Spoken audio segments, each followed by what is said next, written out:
BJP. സർക്കാർ ചെയ്യുന്നത് തെറ്റും കോൺഗ്രസ് സർക്കാർ ചെയ്യുന്നത് ശരിയുമാവും. ഒരേ കാര്യം രണ്ട് കൂട്ടർ ചെയ്യുമ്പോൾ ഒരു പക്ഷത്തിന് ചെയ്യുന്നത് തെറ്റും മറ്റത് ശരിയുമാണെന്നുള്ള ആ ഒരു വ്യാഖ്യാനം അല്ലെങ്കിൽ ആ ഒരു വിവാദം എത്രത്തോളം ശരിയാണ്? ഇവിടെ വി മുരളീധരൻ നിയുക്ത MLA കേരള സംസ്ഥാനത്തിലെ കഴിഞ്ഞ ഇലക്ഷനിൽ വമ്പിച്ച വിജയം കൈവരിച്ച ബി.ജെ.പിയുടെ വി മുരളീധരൻ അദ്ദേഹത്തിൻ്റെ ആ ഒരു വ്യക്തത വരുത്തുകയാണ്.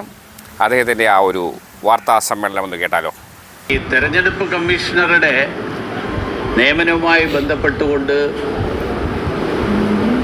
ഉള്ള വിഷയത്തെക്കുറിച്ച് പ്രതികരിക്കാനാണ് ഞാൻ ഇന്നിവിടെ നിങ്ങളെല്ലാവരും കാണാൻ ഉദ്ദേശിച്ചത്. കോൺഗ്രസ് പാർട്ടിയുടെ അവസരവാദ രാഷ്ട്രീയത്തിൻ്റെ ഏറ്റവും ഒടുവിലത്തെ ഉദാഹരണമാണ് ഇപ്പോൾ തെരഞ്ഞെടുപ്പ് കമ്മീഷണറെ നിയമിക്കാനുള്ള ശ്രീ രത്തൻ കേൽക്കറെ നിയമിക്കാനുള്ള തീരുമാനം. ബംഗാളിൽ ബി.ജെ.പി. മുഖ്യമന്ത്രി അവിടുത്തെ മുൻ കമ്മീഷണറെ നിയമിച്ചപ്പോൾ രാഹുൽ ഗാന്ധി അടക്കമുള്ള ആളുകൾ പറഞ്ഞത് അത് തെരഞ്ഞെടുപ്പ് അട്ടിമറിച്ചതിനുള്ള പ്രതിഫലമാണ് എന്നാണ്. രാഹുൽ ഗാന്ധിയോട് ഞാൻ ചോദിക്കാൻ ആഗ്രഹിക്കുകയാണ്, കേരളത്തിൽ മുൻ കമ്മീഷണറായിട്ടുള്ള ശ്രീ രത്തൻ കേൽക്കറെ നിയമിക്കാനെടുത്ത തീരുമാനം തെരഞ്ഞെടുപ്പ് തിരിമറി നടത്താൻ കോൺഗ്രസിന് സഹായകരമായിട്ടുള്ള നിലപാടെടുത്തതിനാണോ?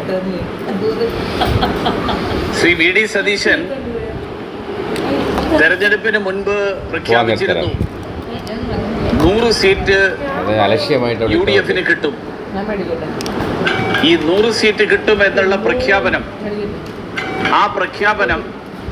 ഈ തെരഞ്ഞെടുപ്പ് നടത്തുന്ന ആളുകൾ ഈ തരത്തിലുള്ള ഒരു സഹായം കോൺഗ്രസിന് നൽകാൻ ഉറപ്പ് നൽകിയതിൻ്റെ അടിസ്ഥാനത്തിലാണോ എന്നാണ് എനിക്ക് ചോദിക്കാനുള്ളത്. അതുമാത്രമല്ല, അദ്ദേഹം പറഞ്ഞത് 100 സീറ്റ് കിട്ടിയില്ലെങ്കിൽ രാഷ്ട്രീയ വനവാസം എന്നാണ് പറഞ്ഞത്. എന്ന് പറഞ്ഞാൽ സീറ്റിൻ്റെ എണ്ണത്തിലടക്കം ഈ തെരഞ്ഞെടുപ്പ് നടത്തിപ്പുകാരിൽ നിന്ന് ഉറപ്പ് ലഭിച്ചത് കൊണ്ടാണോ ഈ കാര്യത്തിലുള്ള ഒരു പ്രഖ്യാപനം, ഈ വനവാസം എന്നൊക്കെയുള്ള പ്രഖ്യാപനം നടത്തിയത് എന്നാണ് എനിക്ക് ചോദിക്കാനുള്ളത്. അതല്ല എങ്കിൽ രാഹുൽ ഗാന്ധി ബംഗാളിലെ മുഖ്യമന്ത്രിയോടും ബംഗാളിലെ ജനങ്ങളോടും മാപ്പ് പറയണം. ഇവിടെ പല വ്യക്തിപരമായിട്ടുള്ള താല്പര്യങ്ങളും പ്രത്യുപകാരത്തിൻ്റെയൊക്കെ പേരിലാണ് പുതിയ മുഖ്യമന്ത്രിയുടെ ഓഫീസിലെ പല നിയമനങ്ങളും എന്നാണ് പലരും തിരുവനന്തപുരത്തെ സുഹൃത്തുക്കളൊക്കെ പറയുന്നത്. എന്തായാലും രത്തൻ കേൽക്കറുടെ നിയമനം സംശയാസ്പദമാണ്. ഭാരതീയ ജനതാ പാർട്ടി ജയിച്ചു കഴിഞ്ഞാൽ അതിന് കോൺഗ്രസ് എടുത്ത പേര് വോട്ട് ചോരി, EVM തിരിമറി. കോൺഗ്രസ് ജയിച്ചു കഴിഞ്ഞാൽ തെരഞ്ഞെടുപ്പ് കമ്മീഷണർ വളരെ കഴിവുറ്റ ഓഫീസർ. ഈ കാപട്യം ജനങ്ങൾ തിരിച്ചറിയണം എന്നാണ് എനിക്ക് പറയാൻ.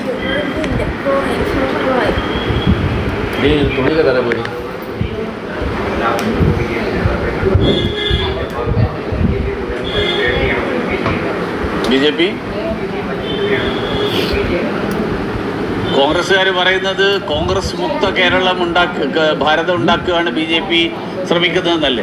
ഇത് രണ്ട് ആരോപണം ഒരുമിച്ച് നടക്കില്ല.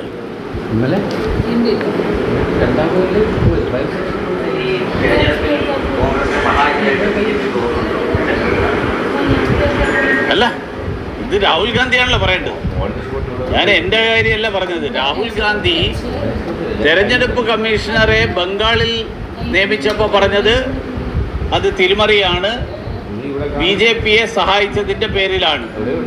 അതേ ന്യായം കേരളത്തിൽ വരുമ്പോൾ കേരളത്തിൽ ആ ന്യായമൊന്നുമില്ല. കേരളത്തിൽ തെരഞ്ഞെടുപ്പ് കമ്മീഷണർ മികച്ച ഓഫീസർ ആയതുകൊണ്ടാണ് മുഖ്യമന്ത്രിയുടെ സെക്രട്ടറി ആക്കിയത്. എങ്കിൽ ബംഗാളിലെയും അതേപോലത്തെ നിലപാടല്ലേ എടുക്കേണ്ടത്. രാഹുൽ ഗാന്ധിയാണ് മറുപടി പറയേണ്ടത്. കോൺഗ്രസിന്റെ അവസരവാദമാണ് ഞാൻ പറയുന്നത്.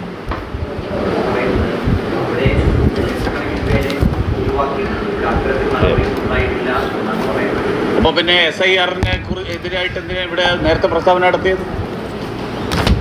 ആകെ ഒരു SIR-ന്റെ പേരിലാണോ?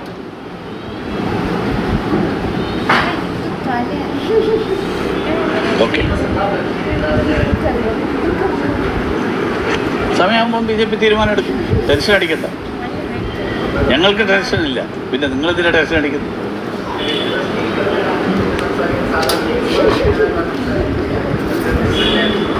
അദ്ദേഹം സംസാരിച്ചല്ല,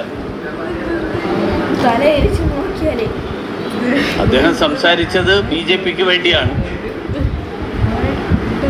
കുഴപ്പമൊന്നുമില്ലല്ലോ, ഞങ്ങൾക്ക് ആർക്കും ഒരു അസ്വസ്ഥതയില്ല.